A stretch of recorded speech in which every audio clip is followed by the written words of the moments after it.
اجرب مناقيش الزعتر. معرفتش احدد مصدرها، يا اما لبنانيه يا اما فلسطينيه او سوريه، مش عارفه احدد مصدرها بالظبط، بس هي سهله جدا ومكوناتها بسيطه جدا، ده اللي عجبني. يلا بينا نجرب. بالنسبه للعجين فانتوا ممكن تعملوا المقدار اللي انتوا عايزينه.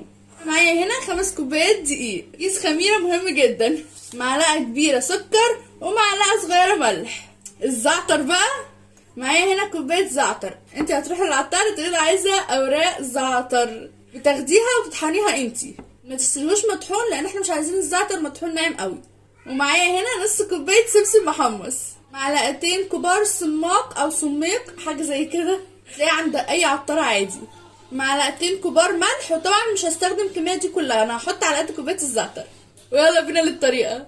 اول حاجه هتجيب ال5 اكواب دي اللي معايا، ومعلقه كبيره سكر، ومعلقه صغيره ملح، وكيس خميره كامل. هنقلب ده الاول في بعض، واحط معلقه كبيره من زيت الزيتون. وعندي هنا ميه للعجن، بس ده طبعا بيعتمد على خامه الدقيق. فاحنا هنحط واحده واحده مع بعض. بسم الله. خلصت عجين خلاص، لو انتوا عندكم عجان هيكون اسهل بكتير طبعا، بس انا ما عنديش. خدت مني كميه ميه كوبايه الا ربع ميه دافيه. دلوقتي بقى هسيبها من 10 دقايق لنص ساعه او لغايه لما حجمها يتضاعف. بس طبعا قبل كل ده هنحط نقطه زيت زيتون او زيت نباتي عادي جدا. ارجع لكم بعد نص ساعه. طريقه الزعتر، هجيب كوبايه زعتر، استخدم على الكميه دي نص كوبايه سمسم او الكميه اللي انتوا عايزينها. تمام، هنستخدم ربع كوبايه سمسم. الكميه دي عليها معلقه ملح، كوبايه زعتر عليها معلقه كبيره من السميق. هنقلب طبعا مكونات الجافه دي مع بعض. في النهايه قررت احط نص كوبايه سمسم كلها. خلصنا المواد الجافه، هجيب بقى نص كوبايه زيت زيتون. ده القوام بتاع الزعتر بتاعنا، ويا رب اكون ظبطتها والعجينه بتاعتنا خمرت. هنجيب العجينه وابدا اقسمها على كور، على حسب بقى العجينه ما تطلع معايا كور بالحجم ده كده. طلع معايا 9 قطع. دلوقتي بقى هبدا اخد واشتغل. ده طبعا اللي عملته اول حاجه عشان استريح. اكون مشغله الفرن على الشعله اللي تحت، ولازم اللي تحت تكون سخنه قوي. دلوقتي رشيت شويه دقيق على السطح، وهبدا بقى ان انا افردها كده واحده واحده، وابدا افرد بالنشابه. هنرش دقيق على الرخامه، وهجيب العجينه بتاعتي وافردها كده بايدي الاول.